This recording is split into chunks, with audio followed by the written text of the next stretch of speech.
Thank you very much for joining us this morning. My name is Teck Lee and I'll be the moderator for today's session. Before I proceed, just a brief background about myself. I'm the talent engagement lead of Kabel, a Tinder for jobs.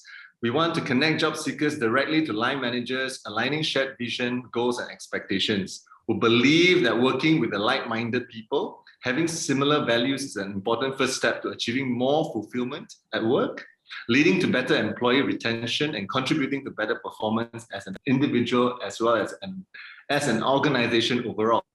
So many who have lost a job in the first phases of the pandemic have been jobless since then and may find it increasingly difficult to compete with those whose jobs have been previously sheltered. So for job seekers who are affected, like yourself, amongst the audience, the obvious answer is to continue searching for opportunities while remaining positive, which includes accepting what has happened, forgiving yourself, and also the people who let you go. Right? You also need to develop new job search strategy and make sure you prepare adequately in time for the next opportunity. So for this morning, we'll cover some of these topics with our guest speakers. And with that in mind, it's my pleasure to introduce our speakers this morning. Right? We have Joachim Ooi. Right? So Joachim is currently the talent acquisition business partner for Avato Systems Malaysia. So working with people is a key driver that made him choose HR. An extrovert by nature, Joachim is an energetic soul who has a relentless passion when it comes to enhancing employee relationships and nurturing great company culture. Graduated as a software engineer, Joachim's route to talent acquisition, employer branding, and culture building was a chance encounter that has sculpted his career pathway. Having worked with various companies from tech startups to digital advertising agencies to MNC and to e-commerce and to now in an IT service provider, Joachim has more than 11 years of people management experience under his belt. A strong believer that talents are the core asset of every company, Joachim is driven to help people find their inner voice, to unleash their true potential. So let's welcome Joachim on the panel this morning. Next, I have with me Mallory Loone. Yeah, Mallory is currently Loone. Okay, sorry. Mallory Loone. Mallory is currently the co-founder. Sorry, this morning is a bit tongue-tied.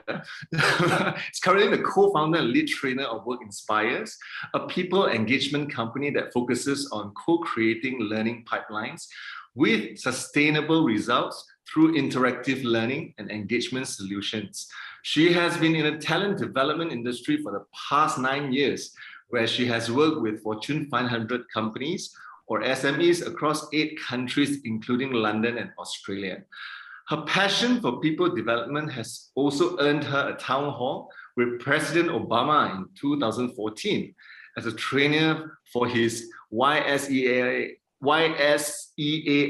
program. She continues to contribute to society by being a frequent mentor for Startup Weekend, Axiata Young Leaders Mentor for Mentor Program, McKinsey's Young Leaders Academy, and Sunway Mentoring Group. In addition, she is also part of the Tulips Movement Malaysia Council, aimed at inspire and unleashed women's potential to grow. Mallory is a 3-time TEDx speaker and has also received multiple recognitions, including Malaysia's Most Talented Coach 2019, Top 100 Global Training and Development Coach of the Year 2017, Top 100 LinkedIn Influencers in Malaysia 2020. So, yeah, I think we have a very esteemed panel of guests with us this morning, very experienced to share with us on the topic, resetting your career after losing your job. In addition to that, I also have a very special guest this morning, who is the founder of Kabel, Miss Camilla Lowe, here with us for a very special reason. So Kabel is also launching the 111 movement, which we'll elaborate later on, later part of this event. So keep your excitement, or hold on for that to be announced. So thank you for being here this morning, Joachim and Mallory. Thank you for your time. So has anyone of you been either in a position of letting someone go or being let go yourself before, right? Joachim, perhaps to share some thoughts from your side first, since you have 11 years of people management experience. Sure. Thank you so much, Teck Lee, for a very, very detailed and thorough introduction, and also thanks Kabel for putting us in this session together, right? So yeah, I think in terms of the question just now, have I been through myself and whether or not have I been in that position of letting people go, right? I think I probably have to take me back, lost count how many number of years back. But I've been through this myself, right? I think the first stage was really about letting people go, and then before me myself, because the whole company was actually in the state of liquidation. So I actually went through the whole process because HR being HR, right? So I think let me just share with you in terms of my own experience here. I think that from a company's perspective first, I'll probably start with the company's perspective. I think that no company in this world wants to go through this process, right? So I think for me, most importantly is that definitely a lot of thoughts, a lot of thinking, went behind the background, a lot of planning as well, a lot of crunching in terms of numbers, right? Before a decision has been made, right? So I think that usually what really happened here is that if the company in terms of its businesses operations, if it's no longer sustainable, and if they're able to do some projections, right, certain decisions and really, really hard ones have to be made, right? And I was in that position that time. I still remember, it was like a first wave, right, or first phase, right, where we have to, really, really plan out, how do we really want to communicate. I think it's really about communication. It's really about support. It's really about how do we compensate, right? So I think there are a few stages really, really happens in the background. And I still remember I was in that meeting room, right? First time handling this sort of conversation myself. I think what I even prepared was, really, really like a real tissue box beside me.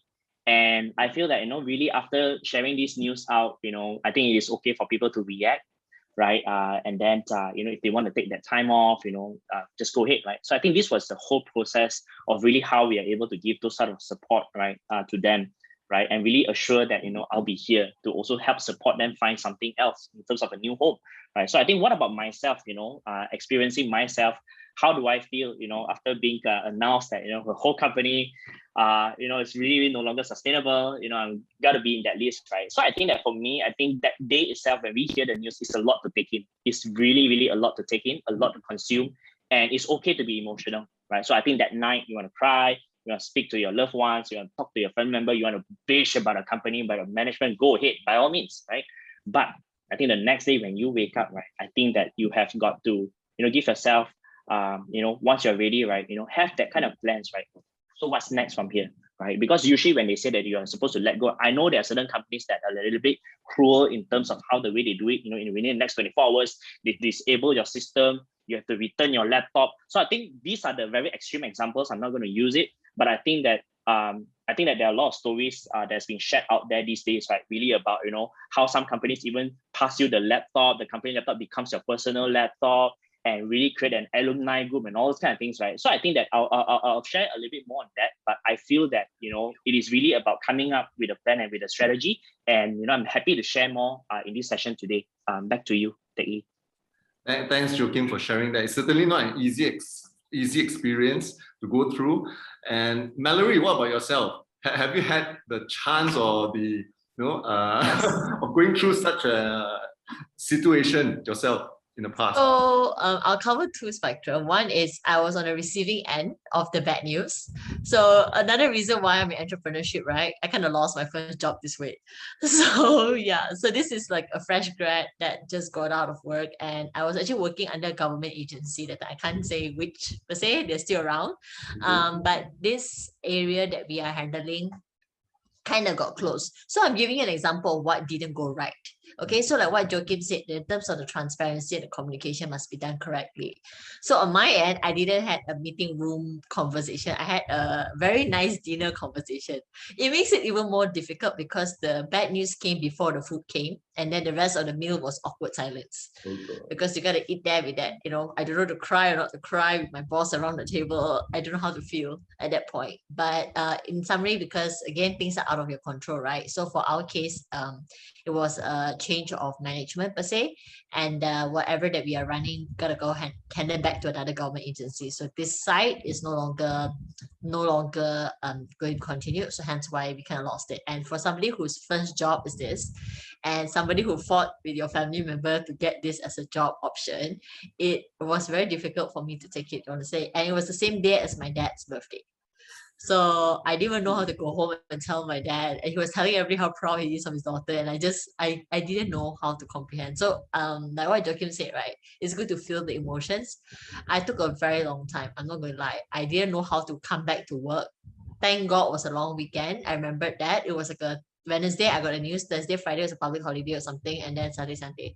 So I didn't go back to work till I took Monday off, and then I couldn't even face my boss. I was so angry with him for months, mainly because the communication wasn't done right. So on my side, what went wrong was that it was told it was due to performance. But we've clearly submitted everything, and every month we have performance review. So I don't understand how could performance be a factor when there's no pre-warning. Like in this case, I had 1 month notice, that's it. And also it was actually due to restructuring of government agency, but due to government reasons they can't say it, hence why they gave us this kind of excuses. So that made the situation a lot more worse because it made me question my credibility, made me question my performance, it made me question whether am I actually good at my job, or all this while was it a lie. And that's also another reason why I couldn't work in the company for a while, because I in my head all bosses are the same since it's your first job, right? I mean, I did a boss like Joachim, so that's a different story in that sense. So I was on the wrong. So because of that, I understand very well what went wrong, and I understand very well what everyone's emotion is, and being able to come out of it. Everybody takes the time. Some people cry about it one day, next day they go find a job because you have to. Like I took almost a week, and I still couldn't forgive my boss for years. To me, it's lack of transparency. And now on the other spectrum is that I work with a company where the boss told us that, hey, company getting coming, can you do like a team building to get everybody on a goal alignment? So I did that. And the next thing I know, when the new year came, the whole chat service got shut down. So 250 people that went for the team building didn't get a job the next year. And we were the last person they've met before the year closed. And a lot of backlash came, and the participants were messaging me, saying, Mallory, do you know they're coming? So this is what I said that, I think today a lot of companies are doing a lot better by actually properly communicating.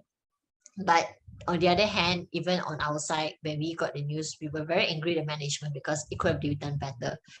I think one thing I'd like everybody to understand is that there are a lot of times where it's not easy giving bad news to people, and it's not easy making such decisions, regardless the case.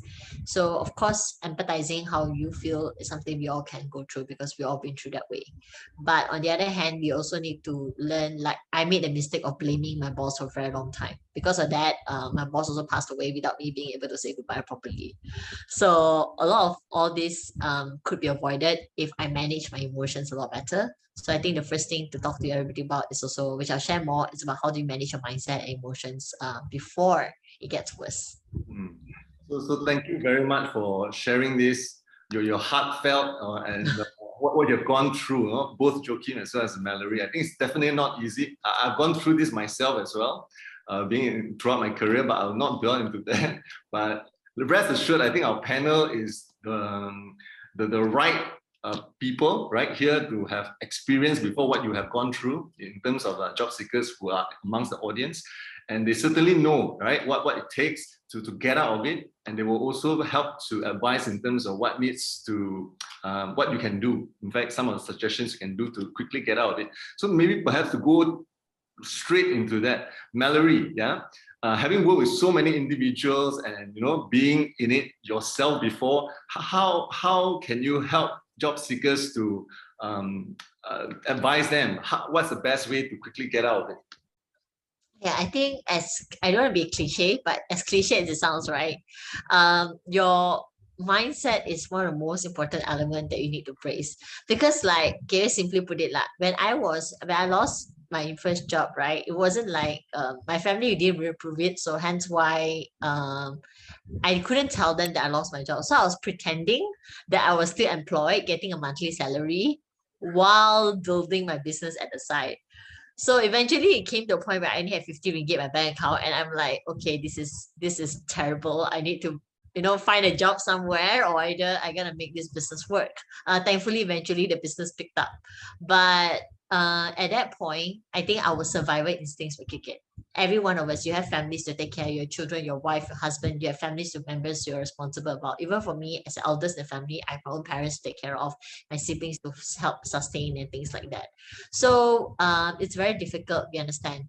But on the other hand, right, it's when your survival instinct kick in, your mindset may not always be at the right state of mind to make wise decisions. I give you that point.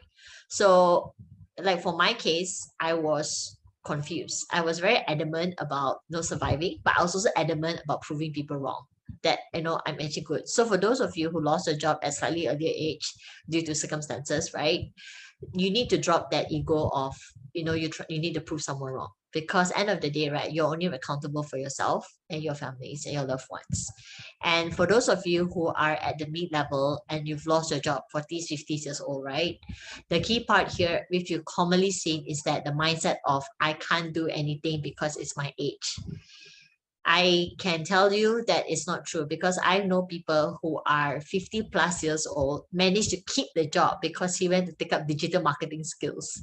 And no, it's not talent. The guy only had an SPM cert. Okay. So he's one of those people that worked his way up in the company just by SPM certificate. He didn't even have any other certificate or education or master's, nothing after that. And he continuously have the mindset of unlearning, relearning. He humbly, I would say humbly because he's a director or almost director, so he humbly actually asked me, what does this mean in Facebook algorithm? What does this mean in Instagram? What does this mean in social media? How does this help in this consumer understanding? And he asked somebody who is half his age to teach him. So that is about mindset, right? The ability to drop your limiting beliefs and say, I can't do this, and go ahead and just give it a shot, because you are on survival mode anyway. So instead of jumping places to places trying to make ends meet and doing all sorts of things, also take time to ask yourself, where can you grow in this gig economy and this very different world that we live in now, and focus on that. Because that, when you have a calm mind, a ease of mind, you can definitely make better decisions moving forward. Thanks, Mallory. I think like what Mallory has just shared. Don't let age be the main barrier, right? Be open about learning new things, and of course, you want to learn something that's relevant in the industry right now and what's required and what's needed in the job market. Joachim, what about yourself? Do you have anything to share in this regard? I think that Mallory brought a very good point, really about, I think that if I were to sum it up, really is regardless of your age, right? It's really all about diversification. That means to say that how do you want to diversify your learning? And let's just say that right now, yes, you could be, having some certain, number of years of experience in a certain skill sets, right? And say, for instance, right now, all the job markets out there, perhaps there isn't quite 100% match, right? So I feel that maybe sometimes you can also be quite flexible as well, not to be too rigid on a certain way. So say, for instance, I'll give you the best example. You may be coming from a sales background, right? So you can also start to look for other similar roles, right? It can be business development, it can be on operations, it can be on, it can be on even more on the customer fronting, related kind of roles, right? So it's really about diversification. And also, I think that maybe perhaps, if it's more on the elderly age group that are the ones being impacted, right? You can also look into, hey, what are some of the options, right? Do I always want to look for a full-time role? Can I look for something more of a short-term contract? So usually short-term contracts, right, will be highly considerable. Because sometimes, right, it could be a very good fit as well. Because sometimes it is also good for the company to also, let's try out. And then if it works out, then maybe there is a possibility to be converted into a full-time, right? So I think this is also another possibility. And then I feel that what is really most importantly right now that regardless, right, whether or not you are below the 30 of age bucket, right? I think, or or even more, right, I think that you can also look into expanding your network as well, right? I think that right now the most important thing is why we are doing this conversation on a Saturday morning, right? To really, build your network and to really band as a group. So let me just continue on my sharing, right? So what happens that time, a couple of years back when I have to wrap up, collect everyone's laptop on the very last day, return the office key and all those kind of things, right? So what happened was that we actually created a WhatsApp group, right? This is something that is, I hope this is relatable to all of you here, right? We created a WhatsApp group, we band together, all 50 of us, right? Because it was like a startup. And we really ensure that, we help each other out, right? So that means to say that if you see any opportunities, if you know any recruiters, if you know any HR person, connect, recommend, refer, right? Until checks in with everyone on a weekly basis, to see how's the progress. And then like for me, I will have to go last, that means I want to ensure that my team all get something like a new home first before I look into myself, right? So I think that this is what you can do as well, expand the network. Like if all the attendees and all the participants this morning today, right? If you're all under the category of just now the poll, right? That means to say that you are now being, kind of like unemployed, regardless of number of months or number of years, right? You all should band together. And there's a lot of support groups out there, be it Facebook groups, be it LinkedIn groups. There are a lot of groups out there, and you're not alone, right? So I think this is the message I want to send to you, right? Besides the mindset fix, right? So thanks, Joachim. And we have heard a lot about what the job seekers could do, right? Could focus on meanwhile when they're unemployed. What about companies? From the company side, I think Joachim touched a little bit on that regarding having the openness to, let's say, put someone on a contract job, and then if the person performs well, you move into a permanent role. So something along that line. What can companies do more, right, for people who are, when they approach or when they come across those who are unemployed, coming for interviews or whatnot? So what else can a company be considering? Okay, so I think that for companies' point of view, right, I think that all of us would really want the vacancies to be filled, right? So I think to begin with, every company that is hiring wants their positions to be filled. Whether or not the person can start ASAP, can start 1 month later, 2 months later, 3 months later, based on the notice period is fine, right? So I think that to a lot of companies' perspective, every vacancy needs and must be filled, right? And also here comes the tricky part. Usually what really is really happening, right, especially in our job market right now, is that there's a lot of mismatch, right? That means to say that there's a lot of different set of expectations and different set of requirements, right? And really what can the company do is to really, if I can send a message out, right, is to really have the chance to speak to every candidates out there, right? I think that most of the time, a lot of companies, because of high volume, high number of openings as well, so they can't really spend a lot of time to really screen by really picking up the phone call and really call each and every candidate. And really from that first few impressions, right, based on whatever that is on the piece of paper, resume or CV, right, most of the time they can either, chuck them under the not to call bucket or to call bucket, right? So for me, if let's say most companies can spend more time really ensuring that even though they may not have the relevant 100% fit, you cannot find 100% fit, and that's like for sure, right? So at least give this person an opportunity to at least, spend a couple of minutes, it can be 15, 20 minutes, right? To really see whether or not can you help this person. If there is no good fit or good match, right? Because of your network, let's just say that you also know other HR, right? You also know other headhunters out there, right? Why don't connect to them, right? And really see if they have anything else. So I think this is something that, what companies can do more. Okay, thanks, Joachim. Mallory, yourself, do you have anything to add to that?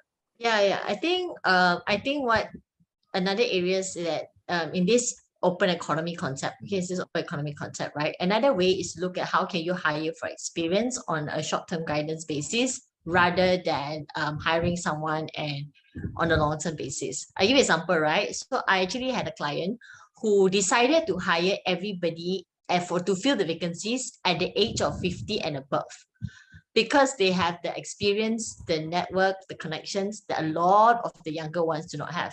However, as a catch, of course, a long-term run, it's on a short-term basis. I'm talking about 6 months contract or more, that kind of sort. And then, of course, like I said, there's a chance to convert them to full-time. The interesting thing about what they did was, after the 6 months contract, they converted this group to advisory boards. of sort. So they became like a mentor advisor for the fresh grads that just came in to make them or groom them into better advisors. So of course, at the age of 50 plus, I mean, some of them might have kids who are, education in university. They need the money to pay for the universities and things like that. So monetary is mainly the issue. Experience is the bonus in that concept. So when we are talking about when they decided that this is a good concept for them and it worked well, of course, I'm not saying you're going to hire 100 people this way, but I'm just saying a handful of them with specific specialized skills. These are areas that you can already start doing, which is a bit different. It's definitely a bit the norm. So when we talk about this agile thinking, right? The agile thinking mindset or this agile world, this is what agile is. You don't just say you're going to be agile, you're going to change the way things are because it's no longer the same. And yes, I think what Joe mentioned here is true. Companies have a budget every job, and those who are unemployed expect increment to the last pay. Yes, unfortunately, right? I hate the term beggars can't be choosers. I really hate that term that way. But it is somewhat a true thing because every companies are trying to scrape by as well. I mean, and while giving the best to hire. So you might not get what you had in mind if but if you feel that sometimes if this can make ends meet and it's not a permanent contract, you can do 2 to 3 of these type of jobs, then it still makes up to whatever amount that you need, up to you. Which also ties back to individually, please be open to try employment in a different concept. You don't necessarily say that, hey, at the age of 45, 50 years old, I want a full-time job at this pay. Be open to try this new open economy, gig economy, experience economy, whatever economy they're calling it today, to make things work. Thanks. I think what I'm hearing here a lot is, I think for job seekers as well as for companies, both sides to be open, to be flexible about how you integrate some of these job seekers or unemployed job seekers into the workforce, and be creative about how you utilize them, right? And also be managing expectations, both as a job seeker as well as a company. I think we've got to come to a center point where it's of benefit to both sides, right, to a certain extent. So with that note, I think I will go on to share a video, right, of one of our job seekers that signed up on our campaign. And later on, Camelia will actually share more with regards to this campaign. Let's see what Liana has to share in terms of being unemployed for more than a year now, right, because of her family commitments. And I shall leave it to her to share this story. My name is Liana, and I left my job in November 2019. And at that particular time, I was a product manager in one of the biggest GLC in Malaysia. I was in a pharmaceutical industry for almost like 20 years. And the reason that I decided to actually take a career break, because I had to focus on my mom, because she developed a diabetic foot ulcer and requires a special attention and cares. So during the break, I actually help her to clean her wound twice daily, and also bring her to the diabetic clinics. And after about 5 months battling the diseases, the nerve pain, she had to lose both of her legs. The resignation happened just a few months before this whole pandemic happened, and ever since ever since mid of 2020, I've been looking for another job, and it's very tough actually during this pandemic time to even get an interview. So now I'm started to do job hunting back again, and sending resumes out, applying for a business development position, even for sales or either marketing.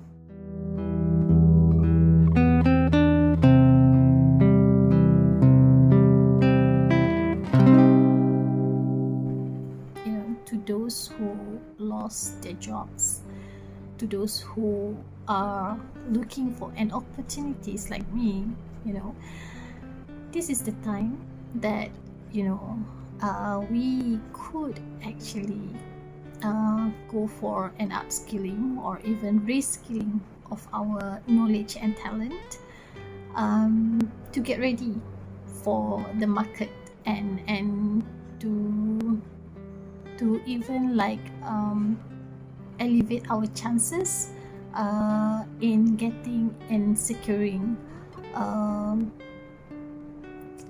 a job with a better company. So never lose hope, and good luck. Thank you.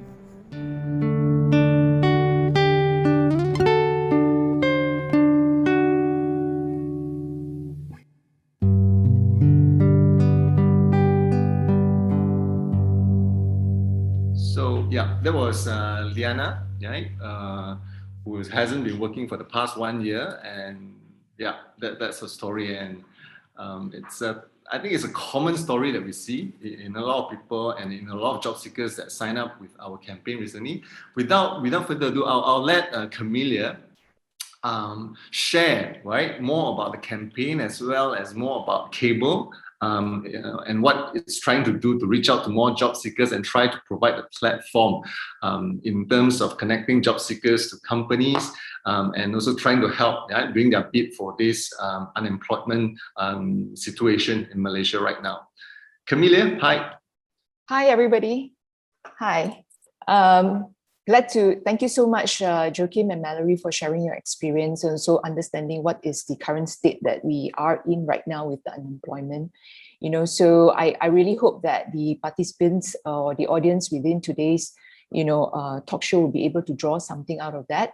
And yeah, I totally agree with, Joachim, when you say that when you get, a pile of actually resumes, you actually, bother to reach out to those people who may not be able to even fit into your current existing position. But if you could spare some time to even chat with them, sometimes you may find that, these people could be beneficial for some other roles, and it's actually not represented very clearly in the resume. So well done on that, Joachim. Yeah, and Mallory, your advice to the audience out there who has been able to actually not being able to get a job, right? To try creative ways how to get back into employment. I think that's very, very important. You don't exactly need to be adamant on, having your last pay and still getting, trying to get an increment out of that. What is most important right now is to be able to actually, bring in some salary to provide to your family. I think that's very important. Yeah. So thanks, Stately, for the introduction. Maybe I can share a little bit on the 111 movement. Right. So the 111 movement here is to basically encourage companies out there, and especially to line managers, to raise a job within their organization on the Kabel platform to reach out to one basically unemployed job seeker. Yeah. So let me just share with you, what sparked off the idea of using Kabel as a tool to reach out. Right. We, to be honest with you, we never actually thought of having Kabel to be part of this 111 movement. It all started in 2020 when, job seekers has been actually sending private messages to me to help them to prepare, to transition to another job as they are facing possibly a redundancy or a laying off from the company. Right. So they needed to get themselves prepared to move into a stable company, asking me to help reach out. But a few more months down the road, my inbox was basically filled with people trying to reach out for help. And by then, most of them are actually already out of job, right?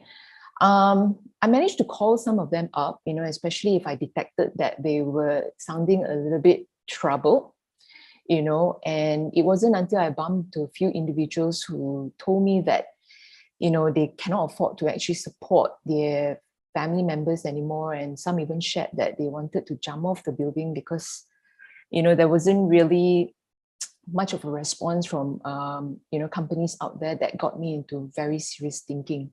Is there anything that I can do in my limited capacity, right, to assist them? And if this is done manually, Joachim, I know how it is like having to spend extra time to call people who doesn't really fit into your job, or in my case, to fit into my client's profile. But I think, if we could actually work together and using technology as part of, some filtering system, we'll be able to actually extend more help, to job seekers as well. So you may think out there, right, what's the difference between Kabel and the other job portals, right? So with Kabel, you need to understand that basically the whole workflow changes, right? One of the major feature of Kabel here is basically we're connecting the line managers directly to the job seekers, right? And the message out there for, line managers or companies who's hiring, if you're within the, panel, the audience right today, having the line managers to be fronting the recruitment here, especially during this time, builds trust and, be able to actually provide better candidate experience. Yeah, we have all heard about, people sending in, application through companies and whatnot. And, most of the time, 7 out of 10, you don't even really hear about them. But having Kabel as an enabler over here, right, you'll be able to give a better candidate experience while they apply for a job. Now, Kabel also has a filter system that automatically matches the job seekers through skills matching. So technically, job seekers, you do not need to apply for a job on a daily basis. The system will prompt you, jobs that line managers actually promote using Kabel. So this is important. Again, if line managers, you happen to be part of the audience here today, by posting a job on Kabel, right, you are actually helping the job seekers out in terms of like looking for, a job that matches with their with their experience without them having to go source for themselves manually. So everything is basically fully automated.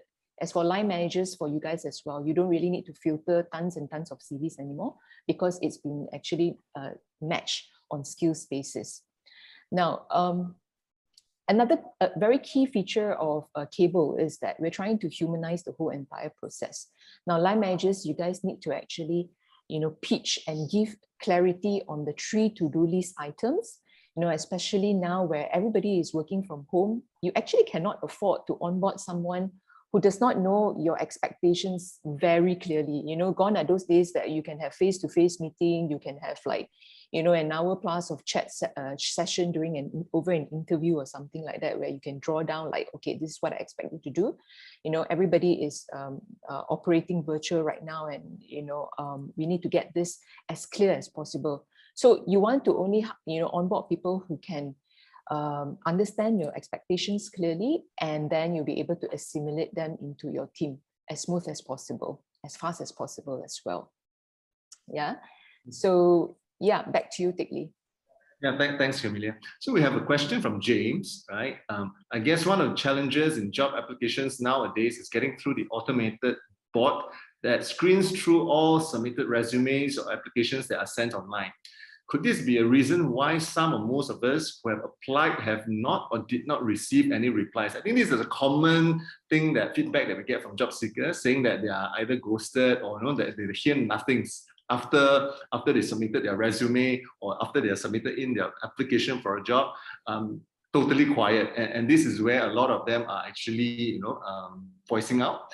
Joachim, you have any, or perhaps Mallory, would you like to take this question? Sure. I think this is a very common question. I get this a lot, right? Whenever I have sessions like that, I get this sort of questions a lot, and very interesting, right? Like year on year, right? I am still hearing this like again and again, right? So I think that let me split it into 2 ends, right? So one is from the company's end, and one is like what we ourselves can do better, right?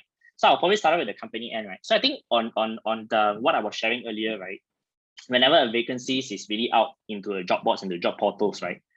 Usually in terms of our recruitment funnel, right? There is actually a whole process, right? That means to say that maybe let me just break it down for you in terms of the average time as well, right? Really depends, right? If you're looking for an exact associate level, easily about 30 days running time in terms of filling out the days. What about in terms of assistant managers, senior execs can be 45 days. Manager and above can be 60 days, 75 days. Okay, so I think that would be the average. So that means we are talking about 1 month to about 2 or 2.5 months. Okay, so in terms of the rolling time to fill. Okay, so this is from internal first, so that you all really know what's really happening from the back end process, right? Okay, so now let's talk about recruitment funnel, right? So when we talk about recruitment funnel, we're talking about like we got for one role itself, right? Let's just say that that company itself is hiring 30, 40, 50 vacancies, right? So for one role itself, sometimes we could get up to 2, 3, 4, 500 applicants, all right? So you see, right, from the time we spend until to a point whereby, if we just maybe perhaps the hiring manager stage, all right, which is the most important one, right? I feel that, most of the time, sometimes also, why is it that, not to say that the recruiters or the HR is not being responsive as well. I think that there are a lot of factors that is happening behind the scenes. So let me share and pick a few, most common ones. I think number one is that sometimes we have seen hiring managers couldn't decide their mind, who do they want to hire? Okay, so that's one.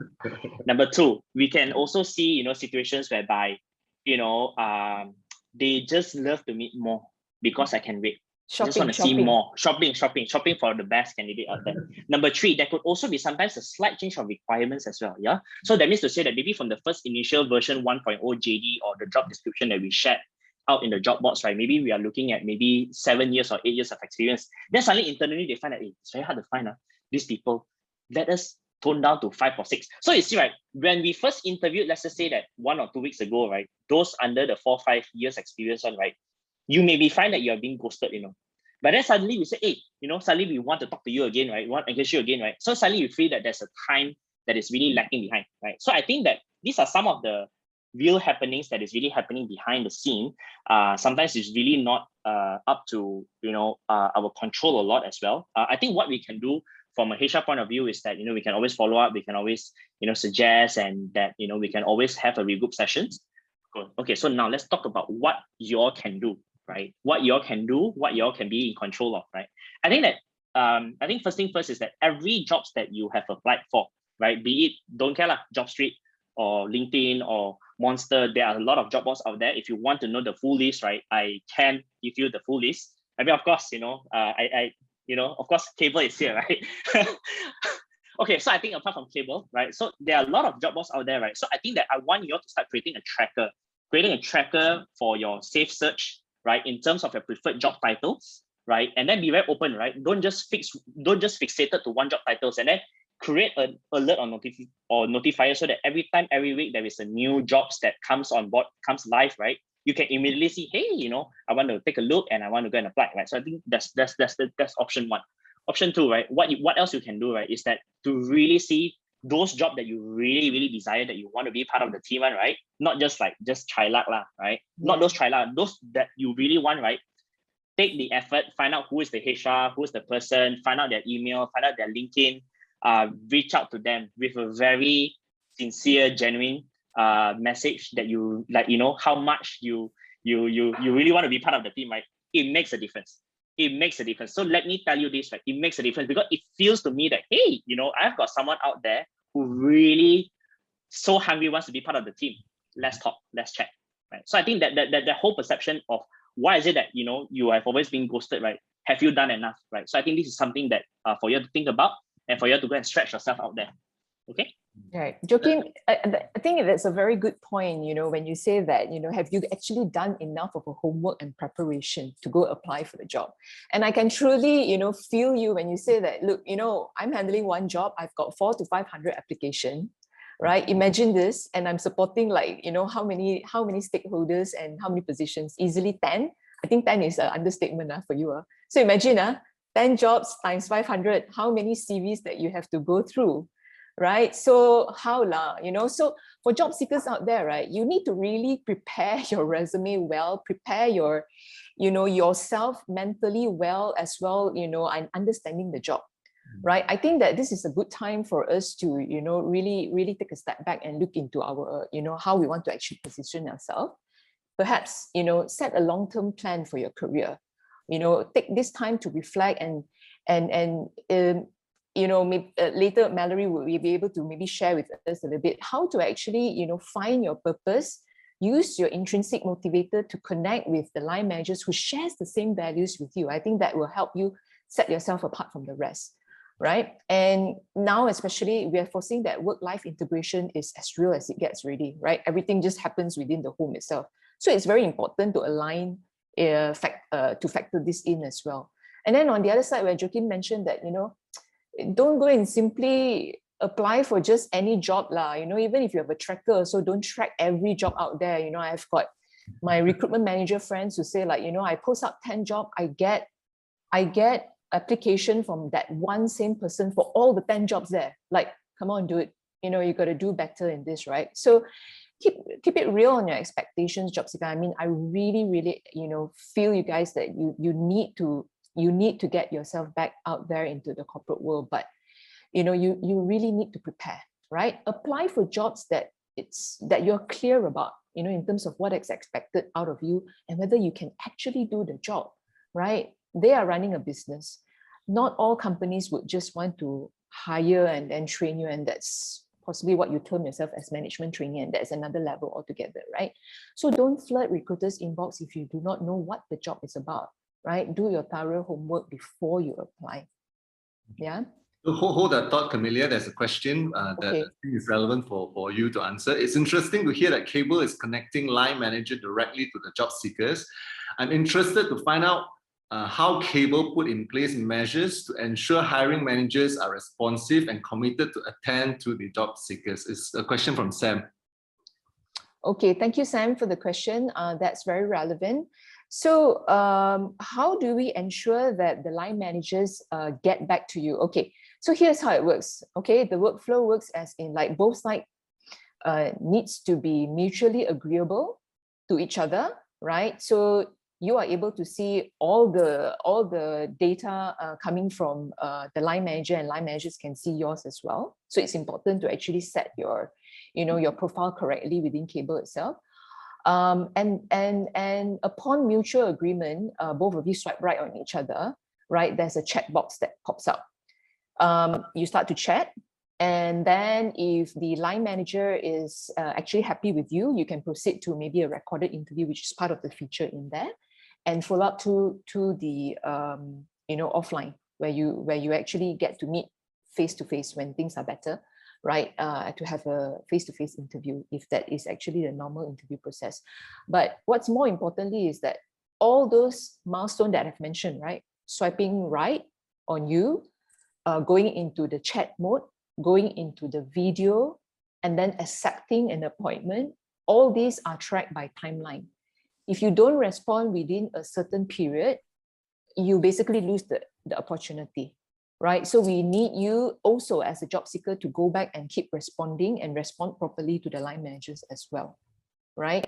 So I hope that answers to your question, Sam. Thanks, Camelia. Taking on the next question, I think we have a question from Sue Lee, right? My CV is filled with 2 to 3 years tenure of past employment. How do I change the perception that I'm a job hopper when there are valid reasons for the change? Example, retrenchment, fixed term contract ended, career development, and whatnot. So perhaps Mallory, you want to help Sue with the question? Yeah, thanks, Suli, for the question. Okay, before I jump onto that, right, I'm just going to touch a little bit about this thing called branding. Personal branding is one of the most important elements here in your job seeking career. I'm not saying that you have to be like Mr. or Miss Influencer or key opinion leader or whatever this system call it. Like, okay, I'm not saying that, or 101 followers, no, but it's more of like, what does your career tell about you? You can be job hopping 5 to 6 jobs, but if you're a salesperson, it makes sense. It's very common because of commission reasons, because of growth reasons. It's very common. But if let's say you are somebody who is a management training program, a 2-year tenure is very common as well, because it's 1.5 to 2 year contract at most management trainees. So it's very much come down to how you really want to brand yourself. And this goes across everybody. Remember what I said about Joachim and what Cam said about dropping your resumes to 10 different vacancies.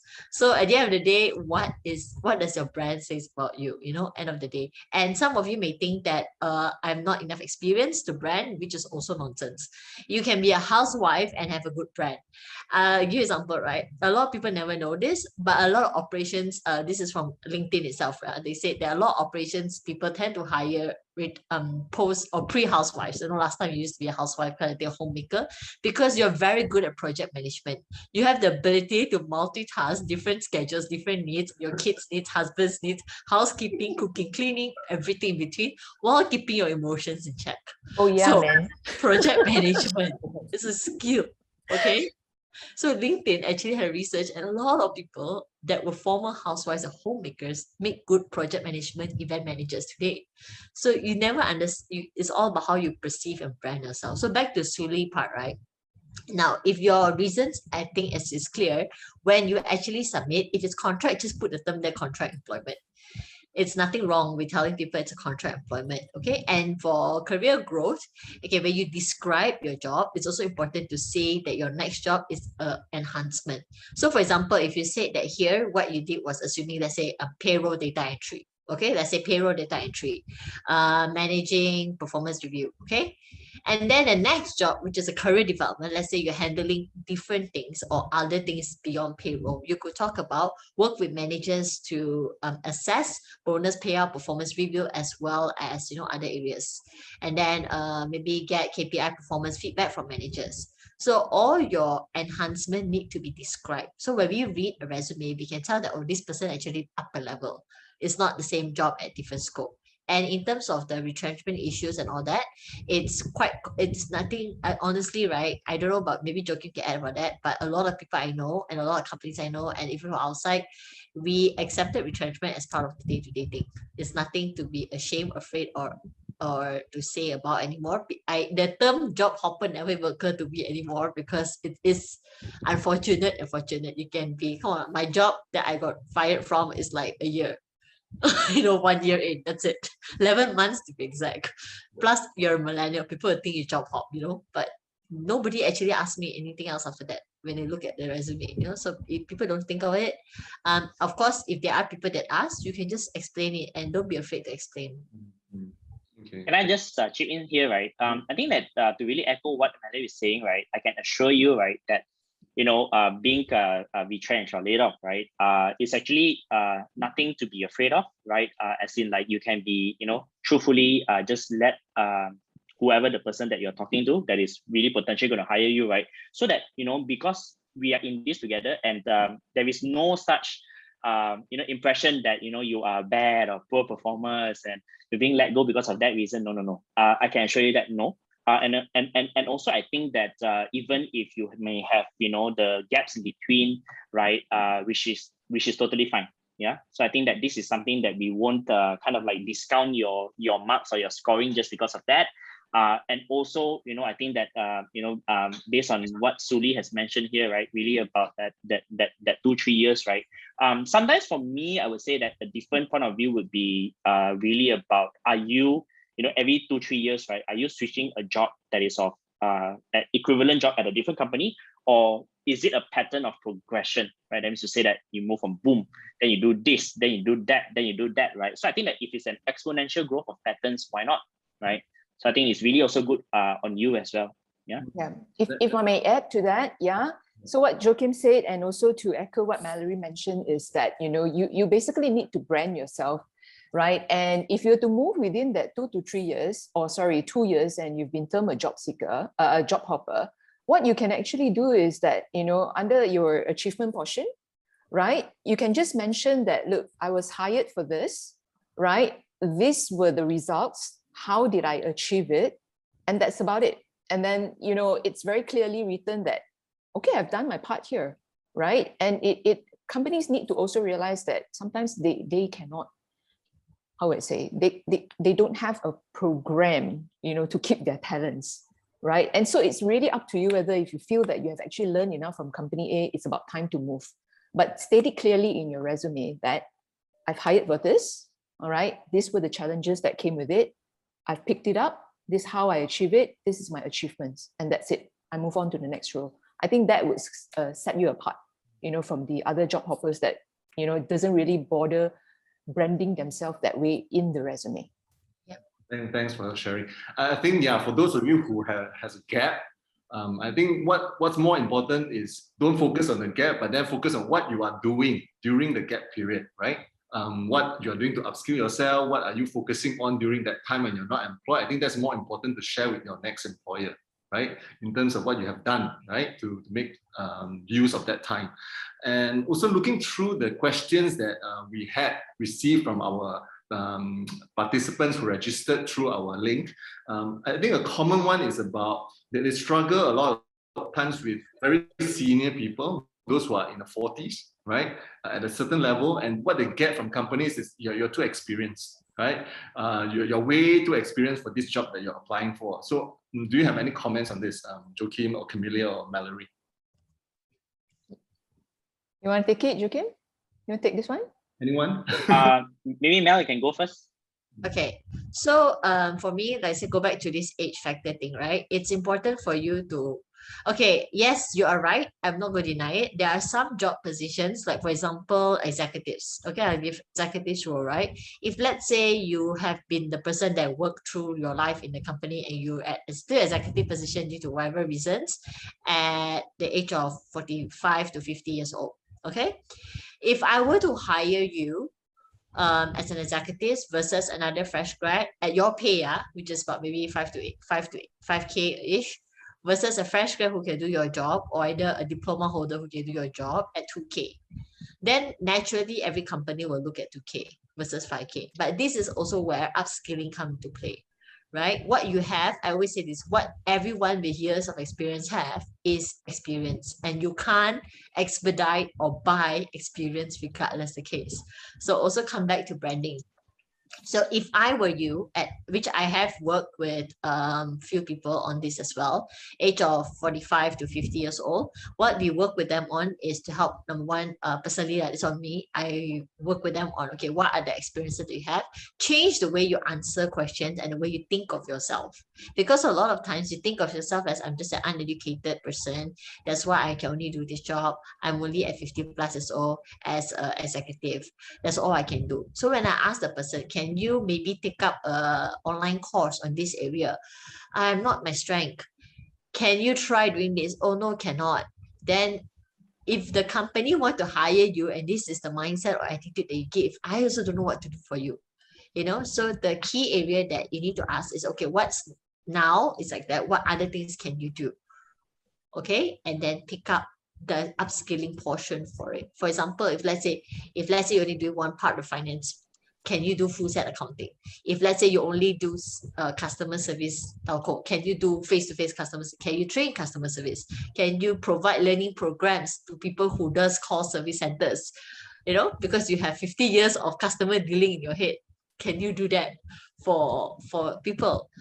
Take a step, challenge yourself, and if you push yourself out, then you can really talk about, hey, this person's worth hiring because you have that experience. And I've also seen people who went from executive to manager at this time after VSS, you know, because the person managed to brand themselves well. So it's all about your perception and your mindset of how you see yourself. But if you're not willing to try, no one can help.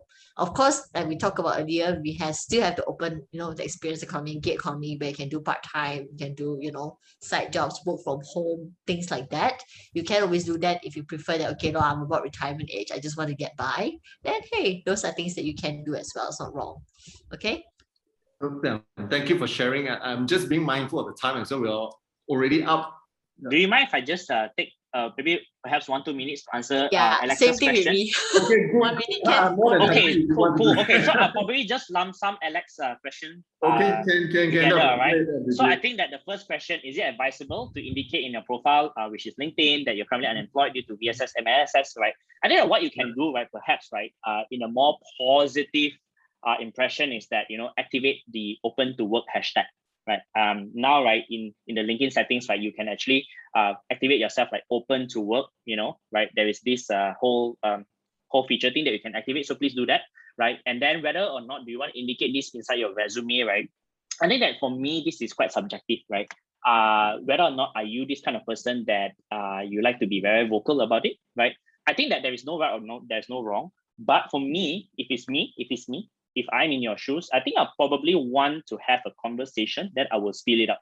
But let me say in my resume, I'll try to go with the positivity angle. And because these are some of the things that, you know, perhaps, you know, we can be deemed as quite negative as well. right? So then only having this conversation, hey, what were you doing in between these 3 or 4 months? Oh yeah, actually what really happened to my previous company was really, really sad to know. I really love the company, but just too bad that, we have to be let go. I'm still in touch with the founders, with the business.